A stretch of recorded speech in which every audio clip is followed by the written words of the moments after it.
What is up, YouTube, family, friends, LS4 Nation, and all of those other good people? Today's video is about the new coil bracket I have here. I've been on the hunt for this a while. I seen it on somebody's car in LS4 Nation, screenshotted it a while ago, and I was like, I need that. Where can I find it? The guy told me he got his from ZZP. That's clearly not ZZP. I noticed a lot of things that come from ZZP that I used to, or that people got from there, no longer are sold there.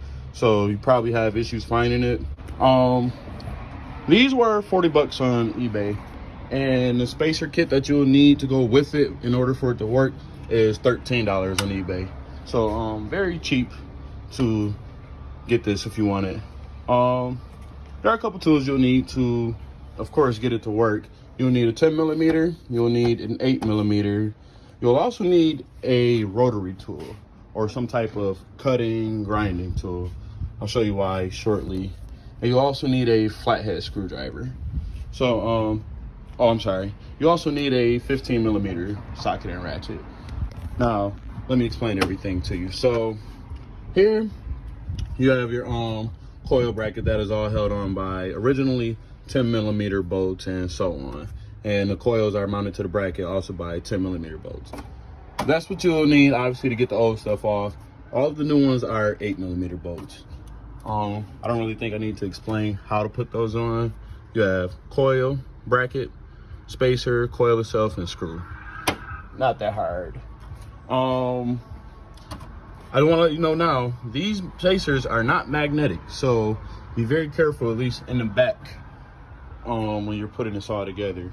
Me personally, I mounted the coils to the bracket itself first over there on the cart, and then brought it over here, put it on the car. So there's really no reason to lose them, but I had to do something in the back that caused me to lose it.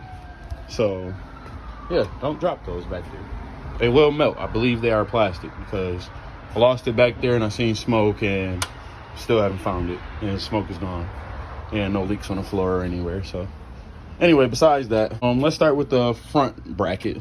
So in order to get this to fit, there are a couple things you need to do. Let's start with right here with the water pump manifold, I believe it's called, or housing, whatever.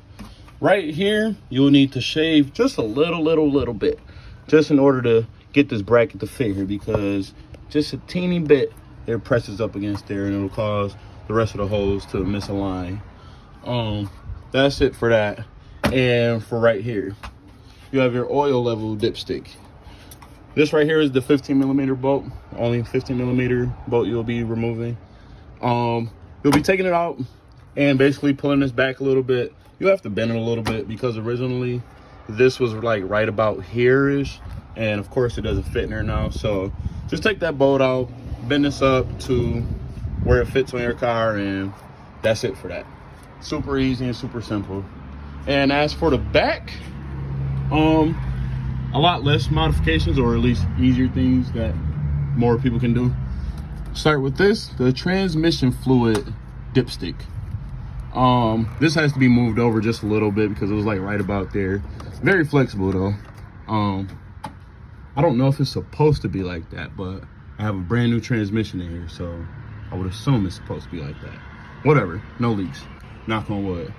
And the other thing we have to do to get this to fit back here is just slightly push over this power steering line right here next to the alternator. You don't want to push it too hard, because you know power steering is very high pressure, and you don't want to bend those lines because they can be a pain in the ass to replace. So keep that in mind. It just comes in contact a little bit with this coil right here. So you just have to push it up a little bit to get it all to fit. But other than that, it's not really anything difficult at all.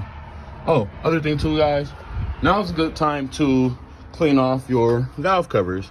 I just used a bunch of simple green wire brushes and paper towels. It's not the best, but it's just something for now until whatever. And that's about it. One thing I will suggest you do back here, at least for this coil right here, this is cylinder number 2. You should connect this wire to the coil itself before mounting the coil bracket to the car, or at least before mounting the coil to the bracket itself. This is a very tight space back there. It just misses the firewall right there, so You really won't be able to get it on there any other way, I guess. But whatever. Not anything that anybody can't do. Clearly I did it. But that's really it. Anyways, thanks everyone for watching. If you did like this video, please do me one favor, like and subscribe to my channel. And shout out to LS4 Nation. And one more thing, the GXP will always, always, always, always be the best of the LS4s. Adios.